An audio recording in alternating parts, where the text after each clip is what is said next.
নমস্কার বন্ধুরা, আমার চ্যানেলে স্বাগত। আমি আজকে বানাবো চকলেট প্রোটিন বল।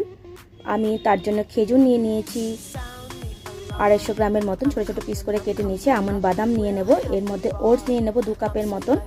আর এই ছোটো ছোটো যে কেটে রেখেছি খেজুরগুলো, সেগুলোকে আমি দিয়ে দেব 2 চামচ থেকে 3 চামচ মধু দিয়ে দেব পিনাট বাটার 3 চামচ আর চকলেট স্প্রেড দিয়ে দেব 3 চামচ। এটাকে ভালো করে হাত দিয়ে আমি মেখে নেব।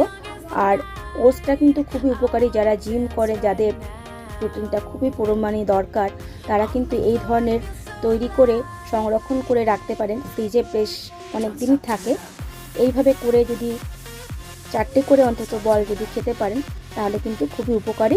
আপনারা অবশ্যই এইভাবে একবার করে দেখতে পারেন। আমি সামান্য ওপর থেকে চকলেট ছড়িয়ে দিয়েছি এবং ফ্রিজে করে রেখে দেবো।